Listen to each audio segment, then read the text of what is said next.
it is your floor. Hello, everyone. Team 2 would like to welcome you to our executive briefing. As many of you know, over the last 2 days, Team 2 has performed our second penetration test on next generation power, electric, and water. Next slide, please. First off, we would like to give a big thank you to Mr. Schaefer, Ms. Grantham, and NGPEW for partnering with us. It has been our honor and privilege. Let's dive right in. Next slide. As a quick overview, in this presentation, we will be going over an introduction of Team 2's strategic approach, our key findings that were discovered during the engagement, providing recommendations and guidance, and concluding with a way forward for NGPEW. Next slide. Let's start with the introduction of our approach. Next slide. The first piece of our approach is our multifaceted team, bringing together experts with a multitude of experiences in security engineering, business, and policy. You'll hear from each of our team members today and see this multifaceted approach in action. Next slide. With this team, we are able to gain a holistic understanding of your security posture. We do this by embedding ourselves in the client's business. We have taken time to fully understand NGPEW's needs and develop a deep knowledge of the energy industry and NGPEW's position so that we tailored our penetration tests to this partnership. We also recognize that NGPEW operates critical infrastructure, so we prioritize safety and availability throughout our testing. Lastly, by harnessing our unique combination of attack capabilities, we pinpointed an accurate and realistic attack process to compromise your critical business assets. We discovered where critical risks exist in your network, applications, and personnel. Next slide. First, we do indeed employ a safety-first approach to penetration testing. We have introduced proactive measures to avoid imposing risk to NGPEW's operations, and in particular, take deliberate precautions when scanning and inspecting critical infrastructure such as dams and nuclear power plants. To this end, Team 2 has developed a custom monitoring solution called DamSafe. DamSafe is a program which periodically checks the status of each identified industrial control system to ensure system health, allowing us to immediately update NGPEW upon any change in status. DamSafe is open source and extensible to a variety of devices, and our security engineers are happy to tailor it further for NGPEW use. Thanks, Chandler. NGPEW faces a regulatory patchwork due to its critical infrastructure responsibilities. Most essential is NERC CIP, which poses compliance and financial risk by imposing strict penalties of $1 million per day per violation max. Enforcement is rigorous, as even inadequate evidence of compliance may be deemed non-compliance. Peers have incurred tens of millions in fines, and similar fines against NGPEW may damage clients and investors' trust. Our report highlights our greatest concerns and contains guidance to ensure compliance. Next slide, please. NGPEW is also subject to Nuclear Regulatory Commission cybersecurity requirements. Although these map to CIP standards, NRC penalties may range from $300,000 base to the revocation of NGPEW's operating license, making compliance essential. Finally, state regulators, like the New York Public Services Commission, must also be considered. Next slide, please. In this portion of our briefing, we will take you through some of the team's major findings during the engagement, their associated business impact, and strategies for remediation. Next slide, please.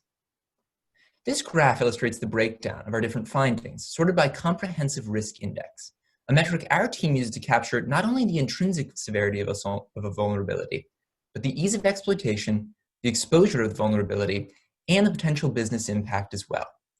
Further details on this metric can be found in our report.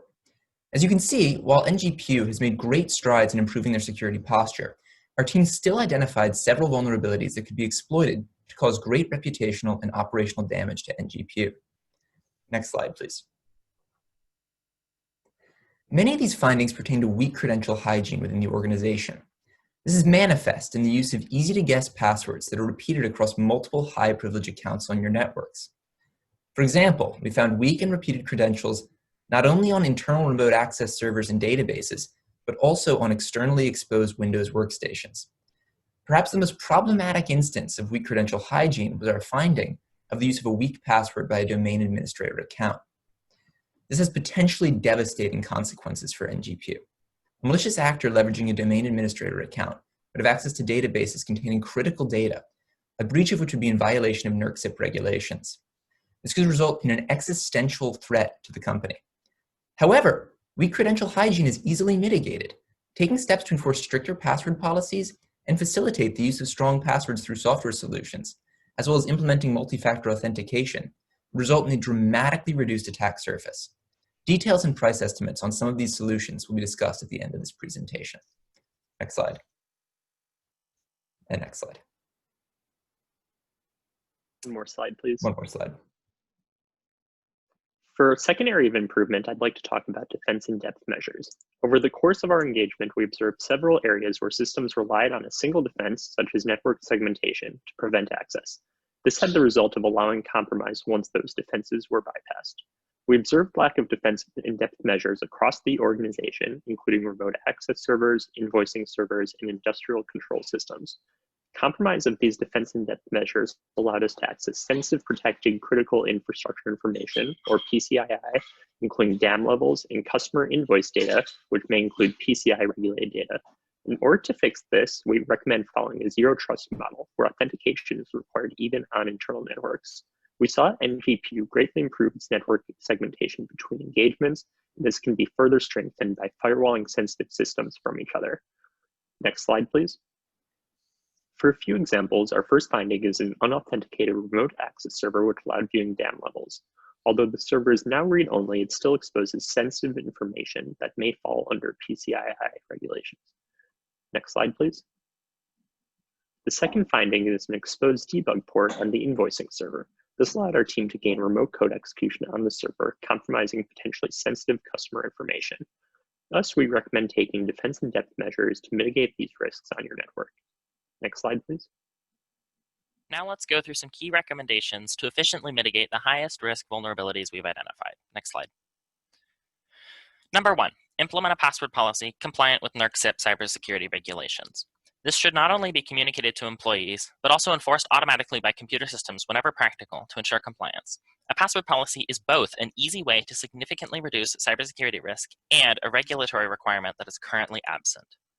Number 2, implement a vulnerability disclosure policy, ensuring third-party researchers have a well-defined way to report discovered issues without threat of litigation. Vulnerability disclosure policies are an easy and cheap way to leverage the effort of the larger cybersecurity community and are strongly recommended by NIST. Number 3, deploy multi-factor authentication. Requiring more than just a password to authenticate greatly mitigates the risk posed by a compromised password and can be implemented at a cost of less than $10 per user per month. Number 4, employ defense in-depth measures such as endpoint protection and increased network segmentation. Such best practices reduce the impact of compromising any one host or account. We estimate endpoint protection can be implemented in the NGPEW environment at a cost of about $300 per month.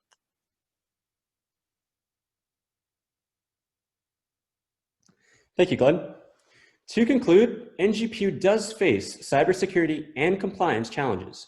Many risks require immediate attention to ensure continuity of operations and investor and customer confidence. Next slide, please. Even so, these expenditures should rather be viewed as long-term investments, as NGPEW faces a once-in-a-generation strategic opportunity. State and national initiatives, like President-elect Biden's Clean Power Plan, call for drastic investment to transition to renewable energy. Here, NGPEW is already skating to where the puck will be, while its usage of smarty meters facilitates implementing next-gen resilient technologies like HVDC, microgrids, and black start rapid recovery 60 capabilities. seconds. By seizing this opportunity, NGPEW can secure investment, market leadership, and lead state and national renewable energy transitions. This may establish a definitive long-term competitive advantage, defining the future of clean, secure energy generation at a critical national time. Thank you very much, and it will be our pleasure to help NGPEW realize its full potential. Next slide, please. We will be taking questions at this time. Yeah, so team, thank you very much. This is Bob Kalka, chairman of the board. Thank you for the very, very clear presentation.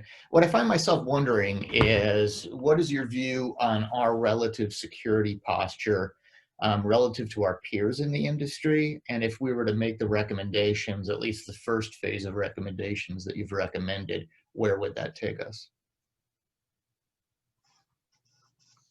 So what we see is that across really this industry and all other industries, security is always changing. And there's never a final state where you are truly secure. So we would say that like all companies in this industry, that you do have some work to do to get to where you need to be.